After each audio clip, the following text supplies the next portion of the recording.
반갑습니다. 오늘 스가랴서 마지막 장 14장 가도록 하겠습니다.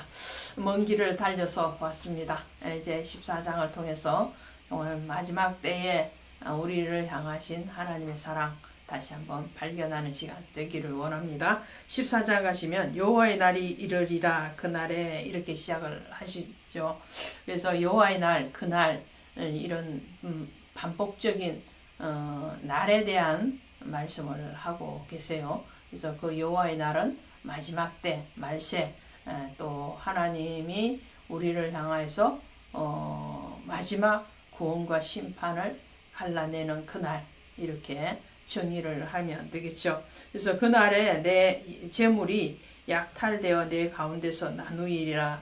자, 마지막 때에는요, 항상 추수가 일어나게 되면 그 추수하는 타작마당이 기쁨의 잔치이기도 하지만 또 죽정이의 입장에서는 고난의 자리이기도 하죠. 예루살렘으로 지금 비유되어지고 있는 신약의 모든 교회 성도들도 마지막 때에 알곡과 죽정이로 나누어지거든요. 하나님은 늘 자기 타작마당에서 자기 성소에서 심판을 시작하신다고 말씀을 하고 계십니다. 그래서 유다와 예루살렘 뿐만 아니라 오늘날 교회와 성도들에게도 마지막 때의 환난을 통과해야 되는 그런 과정이 남아있다라는 것을 말씀을 하고 있습니다. 그래서 이방인들이 와서 예루살렘과 영적인 전쟁을 하게 될 것이고, 그 중에서 믿음으로 승리한 사람들만이 영원한 나라, 그 천년왕국에 들어가게 되는 것을 보게 되죠. 그래서 4절에 보시니까 그날에 그의 발이 예루살렘 앞 곧 동쪽 감람산에 서실 것이오. 자, 감람산은 그 한가운데 동서로 갈라져서, 이 감람산이 어떤 산인가요? 감람산은 사무엘하 15장에 가시면 다윗이 압살롬의 반역을 피해서 왕궁에서 쫓겨나서 피난길을 오를 때 이 감람산을 맨발로 울면서 건넜던 것을 보게 되죠. 그때 하나님의 법궤를 메고 온 제사장들에게 다윗이 말을 합니다. 그 언약궤는 다시 예루살렘 성전으로 메고 올라가라.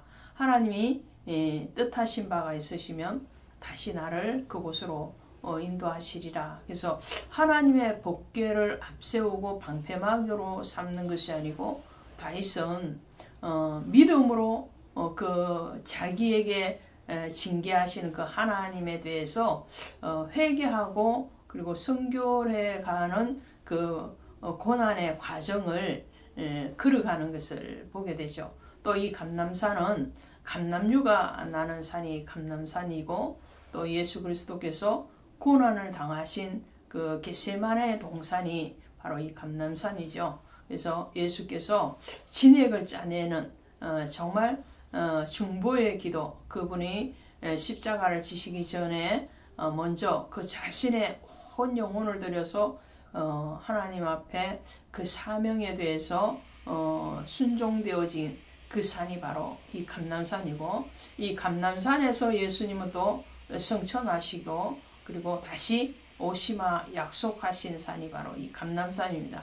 이런 상징적인 산을 가지고 와서 감람산에 서실 것이다. 다시 주님의 승리를 말씀을 하고 계시는 것을 보게 되죠. 어둠의 모든 세력, 핍박의 세력, 그런 세력들과의 영적이고 육적인 모든 전투에서 여호와 하나님이 친히 어린 양이신 예수 그리스도를 통해서 싸우실 것이고, 그 싸움에서 승리하실 것이다 라는 것을 말씀을 하죠.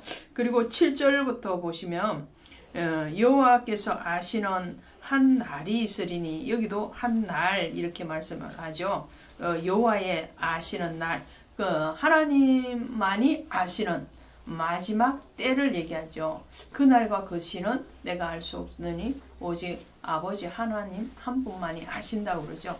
왜? 하나님만이 아시는 말세의 날, 그 날에 대해서 말씀을 합니다. 그리고 9절부터 11절까지 가시면 새 예루살렘에 대해서 말씀을 해요. 여호와께서 천하의 왕이 되시리니 그날에는 여호와께서 홀로 한 분이실 것. 여기서 그날은 승리의 그날, 알곡과 죽정이가 갈라지고 완전히 새 하늘, 새 땅이 신천신지가 이루어지는 그 예루살렘의 그날을 말씀을 하죠. 반대편에서 12절의 이하에 가시면 예루살렘을 친 모든 백성들에게 재앙이 내릴 것이다. 자, 알곡과 죽정이가 갈라지면 알곡은 영원한 천국, 그렇죠? 새 하늘 새 땅으로 들어가겠지만 그 반대편에 있는 죽정이는 재앙을 불에 던져지는 그런 재앙을 받게 될 것이다 라는 말씀을 합니다. 그러면서 그렇다고 해서 완전히 이방인들에 대해서 문을 닫으셨느냐? 하나님의 사랑 그것이 아니라고 제가 누누이 말씀을 드리죠. 오늘 16절에도 그 말씀을 하십니다. 예루살렘을 치러 왔던 이방 나라들 중에 남은 자가 해마다 올라와서 그 왕 만군의 여호와께 경배하며 초막절을 지킬 것이다. 그러면서 애굽도 돌아올 것이다 라고 말씀을 해요. 이 애굽 또 여호와를 치셨던 자들 바로 여호와에 대해서 대항하고 교회를 핍박하고 예수 그리스도를 십자가에 내어준 그 모든 불신앙의 세력들이죠. 이런 세력들까지라도 하나님은 일부분은 그들이 돌아올 것이다. 여호와께로 돌아와서 초막절을 지킬 것이다 라고 말씀을 하는 거거든요. 이 초막절은 재림의 절기죠. 그래서 모든 추수가 끝나고 하나님 앞에 감사하고 또 그 하나님의 인도하심에 대해서 묵상하는 그런 절기가 바로 이 초막절인데, 이 초막절을 지킨다는 것은 구원 안으로 들어왔다라는 거죠. 이스라엘 백성들이 광야를 지나서 가나안 땅에 들어가서 첫 곡식을 거두고 그리고 하나님 앞에 감사의 절기를 지냈던 것 같이 이 땅의 모든 고난과 수고가 끝나고 그리고 천국 곳간에 드려지는 절기가 초막절이기 때문에 이 초막절을 지키러 이방인들이 왔고 애굽인들이 왔다라는 것은 그들 중에서도 구원받는 자들이 있다라는 거죠. 그래서 하나님의 사랑은 정통 유대인들 뿐만 아니라 이방인이라 할지라도 예수 그리스도의 안에 믿음으로 들어오면 그들도 구원하는 은혜와 사랑이라는 것을 말씀을 합니다. 누구든지 예수 그리스도를 믿는 자는 구원을 받는 것이죠. 자, 그 구원이 올 때에 자 20절에 다시 말씀을 합니다. 그날에는 말방울에까지 여호와께 성결이라 기록될 것이라 라고 말해요. 성결한 자들만이 가는 나라, 그 나라가 바로 하나님의 나라, 거룩의 나라, 생명의 나라가 되는 거죠. 반대로 계시록 14장 20절에 가시면 성박 틀을 보는데 그 틀에서 피가 나서 말 굴레까지 닿았으니 라고 말을 해요. 그래서 똑같이 말 방울에까지 말 굴레까지 표현을 할 때에 계시록에 나오는 14장에 나오는 그것은 재앙이죠. 심판입니다. 그러나 심판이 아닌 성결한 자들이 가는 곳은 바로 하나님의 나라라는 것을 말씀을 해요. 그리고 20절 후반절에 보면 여호와의 전에 있는 모든 솥이 제단 앞 주발과 다름이 없을 것이라. 유다의 모든 솥이 여호와 만군의 여호와의 성물이 될 것인저. 자, 이 새로운 세계 천국이죠. 그 천국에서는 모든 것이 다 성결한, 모든 것이 다 거룩하다라는 것을 말을 합니다. 일반 가정집에서 사용되어지는 솥이라 할지라도 하나님의 성전에서 사용되어지는 그 성물인 솥과 다를 바가 없는 것처럼 천국엔 이미 거룩으로 완전하게 하나가 되었다라는 거죠. 그래서 지성소와 성소의 구별이 없는 거죠. 땅에서의 성막에서는 뜰이 있고 그리고 번제단이 있고 물두멍이 있고 떡상이 있고 금등대가 있고 분향단이 있고 또 그 안에는 언약궤가 있는 지성소가 따로 있습니다. 들어갈 수 있는 사람들이 다 구별되어 있습니다. 뜰에는 이방인의 뜰이라고 해서 이방인까지도 들어올 수 있지만 성소에는 이방인은 물론이요 유다 일반 백성들도 들어오지 못하고 제사장들만 들어갈 수 있죠. 그런데다가 지성소는 대제사장 그것도 1년에 한 번만 들어갈 수 있는 날이 정해져 있는 그런 곳이 바로 지성소입니다. 그런데 하나님의 나라 천국에는 그 모든 장벽이 다 무너진다는 거예요.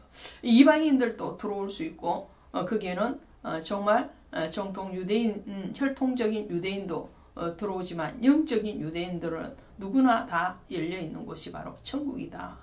계층이 구분이 없고 그리고 모든 남녀노소가 구분이 없고 모두가 다 성결하고 거룩한 그 나라가 바로 천국이다 라고 말을 합니다.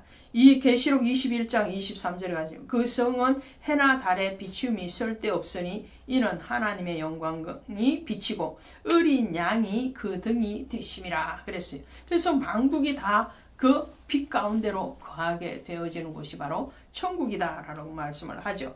스가랴에서는 메시아 예언이 아주 많이 나오고 있습니다. 구약의 이사야와 북언박의 이 스가랴는 짧은 14장에 불과하지만 많은 부분이 예수 그리스도의 초림과 그리고 고난 당하시고 죽으신 이후의 재림에까지 말씀을 하고 있는데요. 그리스도의 초림에 대해서 또 그리스도의 재림에 대해서 그리스도의 여호와의 종 되심에 대해서 성전을 건축하는 왕과 제사장의 비유에 이르기까지 이 스가랴에서는 많은 부분을 예수의 초점을 맞추고 있습니다. 오늘 스가랴는 오늘 우리가 바로 그 스가랴적인 사명을 감당하는 또 하나의 복음의 통로적인 사명을 감당하는 그런 자리에 있기를 원하는 하나님의 요청하심이 우리에게도 있지 않은가 합니다. 여러분들의 모든 사역이 또 삶이 또 여러분의 모든 기도가 그리스도 예수께 초점이 맞춰지기를 원합니다. 사람을 바라보는 것도 아니요 세상과 환경을 바라보는 것도 아니요 오직 예수 그리스도 오직 십자가를 바라보고 전진하시고 그리고 승리하셔서 우리 모두 거룩한 나라 그 나라에서 뵙기를 원합니다. 고맙습니다.